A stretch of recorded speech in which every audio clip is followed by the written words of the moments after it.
Selamat siang, jumpa lagi dengan Denok Ayu Novel.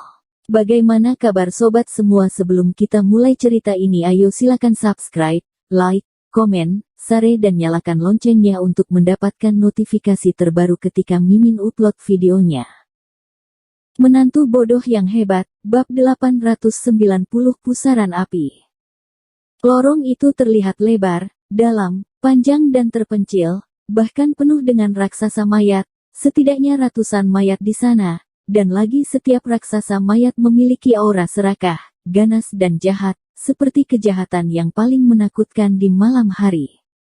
Dimas Wu melihat begitu banyak pasang mata berwarna hijau, tiba-tiba hatinya bergetar, keringat dinginnya bercucuran karena ketakutan. Dia benar-benar merasa kaget dan takut, berjalan di sepanjang jalan. Dia sangat yakin bahwa dia dan Taoti sama-sama tidak ada yang bergerak. Bahkan dia melepaskan teknik pentagram khusus untuk menutupi auranya dengan Taoti. Dapat dikatakan bahwa mereka benar-benar melakukannya dengan diam dan berusaha untuk bersembunyi. Dan sebisa mungkin dia tidak mengganggu raksasa mayat yang tertidur itu.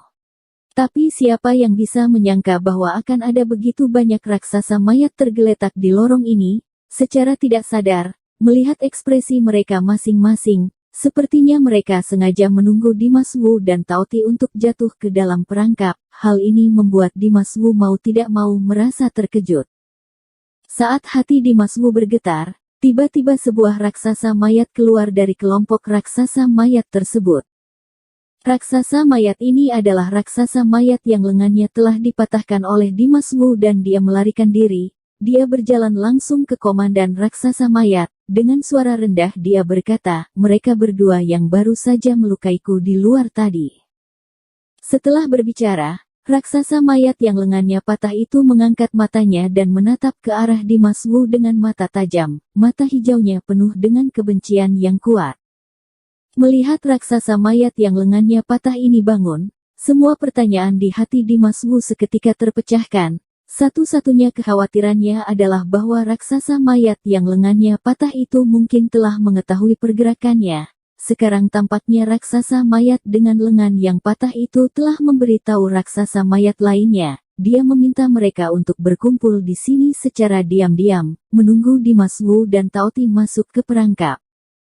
Ketika Dimas Wu menyentuh teknik pentagram di luar gua, raksasa mayat yang lengannya patah itu sudah tahu bahwa Dimas Wu akan mengejar ke sini. Tentu saja secara otomatis, dia tidak akan melewatkan kesempatan besar ini. Jadi dia sengaja mengundang komandan raksasa mayat keluar dari gunung untuk menangani dengan Dimas Wu.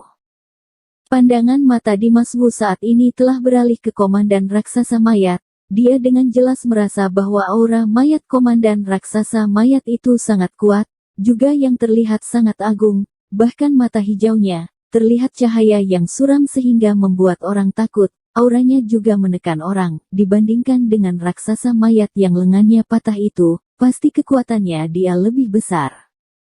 Komandan raksasa mayat itu mendengar apa yang dikatakan oleh raksasa mayat yang lengannya patah itu dan tidak dapat dipungkiri. Dia melihat Dimas Wu dengan pandangan dalam. Tatapannya yang menakutkan itu diarahkan ke Dimas Wu. Matanya memancarkan cahaya yang lebih tajam, seolah-olah dia ingin melihat Dimas Wu secara menyeluruh. Keduanya diam-diam saling berpandangan dalam waktu yang lama, kemudian komandan raksasa mayat itu perlahan-lahan membuka mulut. Dia berkata dengan pelan, tahukah kamu, tempat apa ini? Komandan raksasa mayat lebih baik tidak berbicara. Ketika dia berbicara, hal itu membuat jiwa orang bergetar, suaranya sangat jelek. Seolah-olah dia tidak pernah berbicara selama 10.000 tahun. Dalam suaranya, ada nada yang dalam dan dingin, suara serak dan kasar yang mengejutkan membuat orang merasa sangat tidak nyaman. Dimas Wu sedikit mengernyit, dengan suara lemah dia menjawab, aku tahu.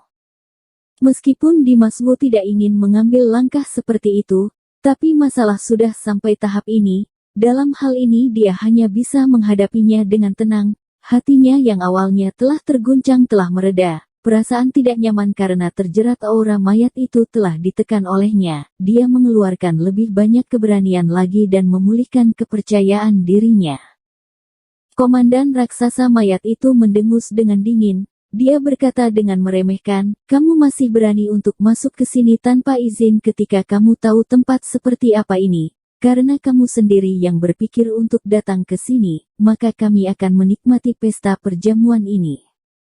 Setelah berkata seperti itu, tubuh komandan raksasa mayat langsung memancarkan aura mayat yang lebih kuat dan agung. Seluruh bagian tubuhnya tampak diisi dengan aura mayat. Raksasa mayat di belakangnya juga mengeluarkan aura mayat yang kuat. Mata hijau mereka dipenuhi dengan cahaya yang ganas. Cahaya yang ganas itu membawa makna rakus dan keserakahan yang sangat kuat. Jelas, mereka semua memperlakukan Dimas Wu dan Taoti sebagai makanan. Kedua makhluk hidup ini membuat semua raksasa mayat menjadi lapar dan tidak sabar. Dimas Wu dengan pandangan dingin mengamati sekelompok raksasa mayat yang rakus itu, kemudian dia berkata dengan sinis, "Ingin menjadikan kami sebagai makanan kalian. Aku khawatir kamu tidak memiliki keberuntungan itu." Kata-kata Dimas Wu dipenuhi dengan kepercayaan diri dan terdengar sangat tenang. Mendengar ini, komandan raksasa mayat sedikit menyipitkan matanya. Dia secara otomatis tahu bahwa karena Dimas Wu yang dapat melukai raksasa mayat hingga lengannya patah, dia pasti memiliki kekuatan yang besar, sehingga dia tidak ingin membuang waktu lagi. Jadi dia langsung memerintahkan bawahannya dengan nada dingin, semuanya serang secara bersamaan. Para raksasa mayat itu sudah lama menunggu untuk diberi makan. Begitu mendengarkan perintah ini, mereka tidak sabar untuk menyerang. Mereka bergegas keluar dengan kawanannya, semuanya seperti harimau yang keluar dari kandang. Dengan mulut besar terbuka, taring mereka semua keluar. Mereka bergegas bergerak ke arah Dimas Wu dan Taoti. Bahkan raksasa mayat dengan lengan yang patah itu, dengan penuh kebencian berlari ke arah Dimas Wu. Raksasa mayat yang ganas itu telah lapar selama ratusan tahun, bersaing tanpa mempedulikan sesuatu, dengan sekuat tenaga, memperebutkan mangsanya yang lezat itu. Tubuh mereka memancarkan aura mayat yang kuat, gerakan mereka terlihat kasar dan agresif, dengan ratusan raksasa mayat yang bergegas menghampiri mereka secara bersama. Mereka seperti belalang melintasi perbatasan, membanjiri tempat itu. Dima Wu tidak berani meremehkan hal ini, dia melompat ke atas lorong, tangannya tiba-tiba terlipat, bibirnya terbuka sedikit, dia berkata dengan getir, "Teknik mematikan." Dua kata itu bergema di seluruh gua, dengan cepat, setelah suara itu terdengar, dalam sekejap, roh jahat berwarna hitam yang bergejolak menyembur keluar dan memenuhi tempat itu. Pada saat yang sama, suara pedangnya terdengar keras dan bayangan pedang gelap yang tidak terhitung jumlahnya keluar dari udara tipis itu. Hal itu muncul, meraung tanpa henti, aura yang agung dan ganas itu begitu luar biasa, sehingga bahkan udara saja tidak bisa bertahan, dan semuanya hancur menjadi berkeping-keping. Lorong besar ini, begitu pedang tajam roh jahat yang begitu kuat itu mengeluarkan serangannya, tempat itu menjadi terbelah berkeping-keping, seolah-olah tempat itu bisa berubah menjadi debu kapan saja. Terlalu kuat. Melihat pemandangan ini, komandan raksasa mayat tiba-tiba merasa takut, tatapan matanya berubah drastis, matanya penuh dengan ekspresi tidak bisa mempercayai hal itu. Dia memang tahu Dimas Wu memang hebat, tapi dia tidak menyangka pemuda ini begitu kuat. Namun, sekuat apapun Dimas Wu, itu tidak cukup untuk membuat raksasa mayat menjadi ketakutan. Menghadapi teknik mematikan yang dapat menghancurkan dunia ini, tidak memadamkan keingin para raksasa mayat itu, mereka terlalu lapar, mereka hanya ingin mencabik-cabik Dimas Wu, lalu memakan hidangan mereka dengan nikmat, mereka tidak peduli seberapa kuat serangan Dimas Wu. Srek.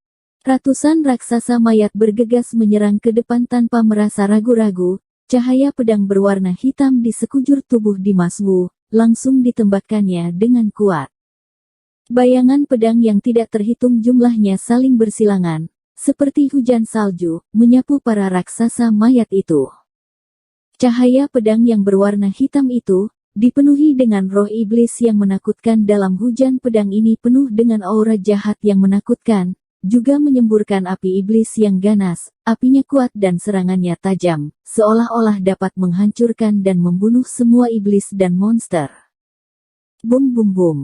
Dalam sekejap, cahaya pedang berwarna hitam itu, seperti bambu yang patah, menembak setiap raksasa mayat dengan perhitungan yang sangat tepat. Saat cahaya pedang menghantam para raksasa mayat, api iblis dari cahaya pedang itu tiba-tiba meledak di tubuh mereka. Cahaya hitam iblis itu memusnahkan tubuh raksasa mayat.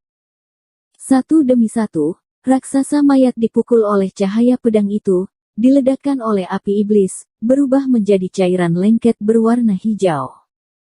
Lorong besar itu ditelan oleh lautan api hitam, hujan pedang turun dengan sangat deras, aura pedang tajam dan aura pembunuh sangat mengerikan. Semua raksasa mayat yang terkena cahaya pedang langsung terbakar. Untuk sementara waktu, seluruh pemandangan di depan seperti pemandang neraka di bumi. Jeritan menyedihkan yang tiada hentinya. Cairan hijau dan lengket itu semakin lama semakin banyak. Ada lebih banyak. Aura mayat yang menjijikkan itu memenuhi ruangan itu. Pemandangan ruangan itu menjadi kacau. Namun, ada sejumlah besar raksasa mayat, mereka masih belum hancur. Beberapa raksasa mayat menghindari serangan Dimas Wu dan langsung pergi untuk menyerang Taoti dengan rakus. Taoti merasakan keadaan yang sangat berbahaya, matanya langsung memerah seperti darah, di dalam tubuhnya, menimbulkan uara yang begitu hebat, sayap merahnya yang berapi-api dengan cepat bergerak. Dia terbang di atas gua untuk pertama kalinya, mencoba menghindari serangan para raksasa mayat itu. Segera setelah dia mencapai atas, Taoti dengan tidak ragu-ragu, dia membuka mulutnya dengan besar, mengumpulkan semua kekuatan dalam tubuhnya. Dapat terlihat bahwa perutnya yang sedikit menyusut saat ini menjadi lebih membengkak lagi. Tiba-tiba, ada api energi sejati yang mengerikan keluar dari semburan mulutnya. Seperti tsunami, menyapu sekelompok raksasa mayat itu. Hanya terdengar jeritan yang menembus gua, api energi sejati itu mengenai raksasa mayat pertama. Seketika wajahnya langsung berbuah menjadi kering, mulutnya mengeluarkan suara teriakan. Teriakannya terus berlanjut, tubuhnya yang kurus dibakar dan berubah menjadi cairan lengket berwarna hijau. Mayat yang tersisa terkena api energi sejati milik Taoti. Mereka dibakar menjadi cairan hijau di tengah teriakan menyedihkan itu. Api iblis Dimas Wu dan api energi sejati milik Taoti, menyapu raksasa mayat dengan tidak segan-segan, kemanapun api itu lewat, raksasa mayat itu akan segera hancur, dinding di lorong itu juga menjadi hangus, dengan cepat, lorong itu menjadi tempat mati yang tidak bisa ditumbuhi oleh rumput lagi, dan lagi daerah yang hancur juga membesar hingga sangat luas. Serangan api secara bersamaan dari Dimas Wu dengan Taoti benar-benar tidak terhentikan dan tidak terkalahkan. Raksasa mayat itu menjadi sasaran penyiksaan api itu, tempat itu menjadi lautan api, bau busuk di udara, dan terdengar jeritan menyedihkan yang tidak berhenti. Bersambung. Terima kasih kepada kalian yang telah menonton video ini. Jangan lupa tekan tombol subscribe-nya dan nyalakan notifikasinya untuk mendapatkan video-video seru lainnya dari Denok Ayu Novel.